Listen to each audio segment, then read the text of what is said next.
इस जगह से डंकी लगाई जाती है और ये दुनिया की सबसे खतरनाक तरीन जगह है, जो कि 160 किलोमीटर लंबी और 50 किलोमीटर चौड़ी है। दोनों तरफ समंदर, बीच में घना जंगल, जहरीले सांप, बिच्छू और ऐसे कीड़े जिनके एक डंक से आप चंद सेकंड में मर सकते हैं। पहाड़, हर दिन बारिश और बारिश से सैलाब और लैंडस्लाइडिंग, और इस पूरे एरिया में कोई भी नहीं रहता। यहाँ ना तो कोई रोड है और ना ही कोई कंस्ट्रक्शन, और यहाँ से पैदल गुजरने का मतलब मौत को दावत देना है। मगर ऐसा क्या है? कई लोगों की जान जाने के बावजूद भी यहाँ से पैदल गुजरने वालों की तादाद बढ़ती ही जा रही है और बढ़ती ही जा रही है।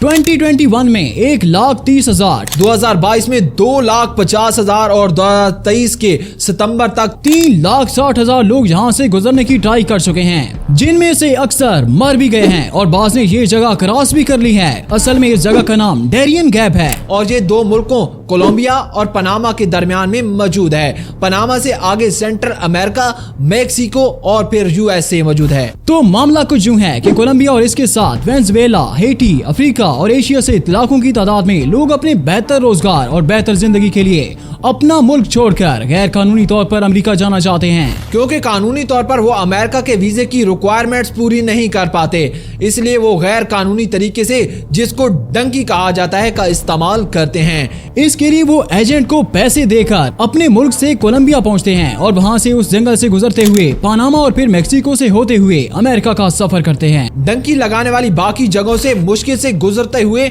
जब यहाँ पहुँचते हैं तो इस मौत के जंगल से गुजरना और भी ज्यादा मुश्किल मरहला होता है। इस 160 किलोमीटर लंबे जंगल को पैदल क्रॉस करने में तकरीबन 10 से 15 दिन लगते हैं और जंगल भी ऐसा कि जिसमें जहरीले सांप, बिच्छू, कीड़े, मच्छर और फिर ऊपर से बारिश और लैंडस्लाइडिंग का खतरा। डंकी लगाने वाली बाकी जगहों से मुश्किल से गुजरते हुए जब यहाँ पहुँचते हैं तो इस मौत के जंगल से गुजरना और भी ज्यादा मुश्किल मरहला होता है। अब आप तसव्वुर करें कि यहाँ से गुजरने या फिर यहाँ रात गुजारने वालों की हालत कैसी होगी कि आपको ना तो कोई फर्स्ट एड दस्तयाब है, ना आप वापस जा सकते हैं। बाज लोगों के पास तो खाने के लिए भी कुछ नहीं होता, वो दरख्तों के पत्ते और गंदा पानी पीकर गुजारते हैं। मौत का खतरा हर वक्त इनके सर पर लटक रहा होता है, मगर मजबूरन अपनी भूख मिटाने और बेहतर जिंदगी या अपने घर वालों के लिए करना पड़ता है और हर साल ये तादाद बढ़ती ही जा रही है। What nonsense! यहाँ ना तो कोई सड़क है और ना ही कोई आबादी। ऐसा क्यों है? क्या कोई बनाना नहीं चाहता या बन नहीं सकती? इसका जवाब ये है कि ना तो कोई बनाना चाहता है और ना ही बन सकता है। मगर ऐसा भी नहीं है कि किसी ने यहाँ पर रोड बनाने का सोचा ही नहीं, बल्कि 1970 में यहाँ रोड बनाने का मंसूबा बनाया भी गया था, लेकिन एनवायरमेंटलिस्ट की जानिब से इस प्रोजेक्ट को रुकवा दिया गया, क्योंकि जहां रोड बनाने के लिए जंगल का कुछ हिस्सा काटना पड़ना था, जिससे माहौल पर बुरा असर पड़ता। यहाँ तकरीबन सारा साल बारिश ही होती रहती है, जिससे सैलाब और लैंडस्लाइडिंग आम है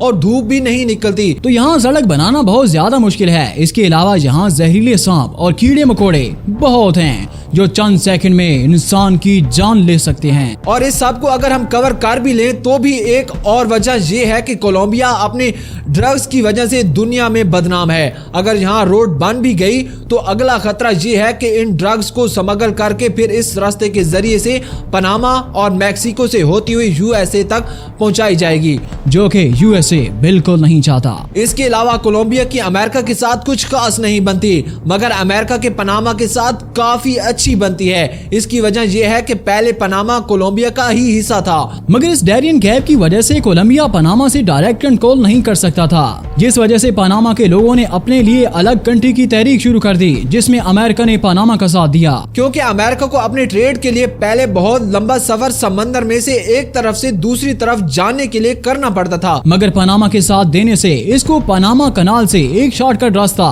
दूसरी तरफ पहुंचाने के लिए मिल सकता था।